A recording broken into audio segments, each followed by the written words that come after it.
vas-y, Ken. Okay, so a few people ask us how we did this challenge, how we made it. So let's reverse how we are doing, or we are making a reverse challenge. Okay, so it begins with a IRC message, which is fully translated and edited. Which is basically say, hey, do you have time for a challenge, to make a challenge in just a few days and test it? And it has to be the final challenge from random memories. So it has to be at least a little difficult. So yeah, we have time, work at the CEA. The guidelines, there was that we have to do a reverse challenge. This is the last step, so it has to be not tedious but challenging, and we want it to don't have any guess in it. So the idea was to force people to use tools, because you know the tools are the future, at least we hope. So the goal was to focus on automation and not on efficient manual analysis and expert and experience analysis. So we have also to prevent trivial attacks. MyAsm should not be the only viable solution. That was a tough one. And there should be some hype at the end. So that was the worst part. So the implementation is a lot of binary. So let's say lit. For architectures to OS, and we just done a few of ARM, and I will explain why later. Each binary is a different equation to solve, and there are all their own packer, and the validator is an unnecessary concurrent Rust source code. So the inspiration comes from this year DevCon challenge, which is actually I think it's 100 different challenge, but here is the solution, which is only based on objdump, grep, and xxd. So we don't want this, okay? Maybe it's solvable with this kind of tricks, but we hope it's not. So we have to first produce the equations. So how to do that? The first approach is the smart way. We have to produce a function in a Galois field computation with only one and only one value, such that the result, so that you can obtain a 0. We have to apply reversible transformation to it, mix it with expand use operation, etc., and do it several times. So the approach that we take is a lazy way. You just brute force random equations and ask that three if there is the only one answer constraint. So let's do this. The number required time. So the implementation is basically based on MyAsm, because we are doing operation in the bit vector world. So you can use the IR of MyAsm that's Adrien introduced. So we start with the input, apply random operation with random constants to produce the intermediate variables. Then we mix these variables with also random operation. Finally, we just sum all of them, took a random value, evaluate the expression, and ask Z3 through MyAsm if there is only one way to get the 0 at the end. So we want an answer and only one. So if this is the case, we save the input, we save the C code. We obtain the C code by asking MyAsm to translate it to C. It's just unreadable C code, which looks like this. And we also want to avoid common attacks. So for instance, to avoid the brute force, basic brute force, the input is 64 bytes, sorry. The patterns are random to avoid the famous so-called grep attack. And we want to avoid too easy tracing. So if someone is just tracing the program from the beginning to the end, we don't want it to reach the final equation. So we just insert random checks to avoid a full equation dump in just one run. So you get these, okay, you can see it, but there is some condition here and here. You just check a bit mask, and you probably, with a random input, you probably won't be able to go through it. The other goal is that multiple tools can be used to solve this. So there is just only a few challenges on ARM architectures, because a lot of tools are not supporting it yet. So they are doable by hand. It's boring, but you can do it. And there is a kind of rewards for the guys who are doing it automatically.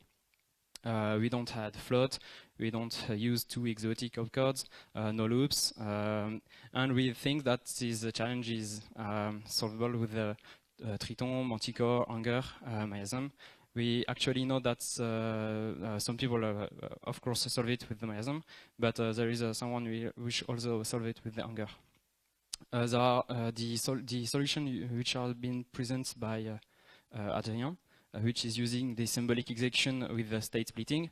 Another one which is possible and actually works is what Sébastien Bardin presents this morning, which is the dynamic symbolic execution. So you just basically going through your CFG, and when you get on a split, you're asking the solver if he's able to go to the branch that interests you, and you go on until you reach the final equation. And the final possibility is to use the dependency graph, which is actually you start from the end of the graph and you ask for every path that are possible to reach this final equation. So for the packing part, so you saw that there was a packer in this challenge.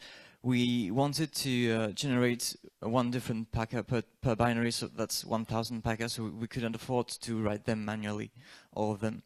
So what we did is that when the equation was compiled, we just took the binary blob, and then we generated random packers with we had a list of inversible operation and their inverse.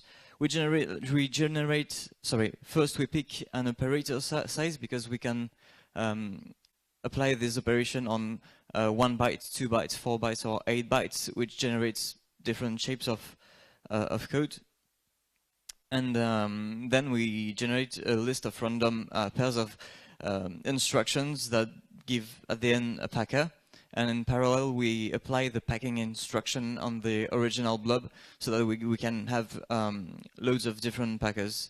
And yes, we generate C code because it has to compile in lots of in 4 different architecture later. Then the packer is really simple, as Adrien showed you. So it maps the code. It maps memory and packs the code, and then it calls mprotect to make it executable, and that's the right moment to break and bypass all the packer that was before. And then in the end, we clean everything up because we wanted to do something that was really clean and everything. So that it looked like when it was in C, and yeah, as I said, it was meant to be bypassed. So the simple one that you saw was just here to show you how it was built, but all the other packers were obfuscated with OLLVM, so that it was a hint for the people not to generate unpackers with static analysis. Then yeah, that's just a quick word on the whole tool chain. So there was a lot of things to do because for all different targets there was for Linux, Windows, x86, x64, ARM, AArch64. We had to compile, pack, obfuscate, so calling clang with OLLVM with cross builds, and then we tested every equation so that we are sure that it was correct. So it was quite a bit of work, but funny work. So yeah, that's basically the whole process that you saw before. We compile the equation, we extract it, we pack it, then we strip and obfuscate, then we test that it works. We do this for all the binaries, and then we have to update the validator that was described before. The things that we didn't do and we could have done to make it harder, but maybe too lengthy for this challenge, would be to add loops in the equations so that static analysis is harder to do, and that DEC has to explore lots of different states. We didn't use any anti-emulation tricks like tracing threads or things like that, nor anti-symbolic execution tricks the thing was just to force people to do automation. And yeah, just for the fun, we wanted to write a validation process that was way too much complicated. So the basic idea is to XOR all the solutions of the equations, and it gives a key to decrypt the final flag. But we thought that it was fun to use SHA-SHA-20 because it wasn't implemented maybe everywhere. And then we thought that it was fun to hash the numbers before, and then maybe we could do that concurrently with a pool of thread, to be quicker. First with the global lock on the data, then with the atomic operations. But the thing with atomic operations is that there is that thing called ordering that is almost always okay on x86, but not always okay on ARM. So we chose the right ordering, and then we tested that it was okay on ARM too with QEMU. And then we tried to make efforts not to do excessive malloc. So when we passed the file, we took care of that too. And then we thought that it was nice to use nightly features of the language. So we forced to use the nightly compiler of Rust. So either you had to download this nightly compiler or understand the code and recode it manually. And then yes, the code, the final flag wasn't only ASCII. And of course, we did this in Rust for safety and performance sakes. So thank you for this. We really enjoyed refreshing the scoreboard, and congratulations for the people that had the courage to do it fully.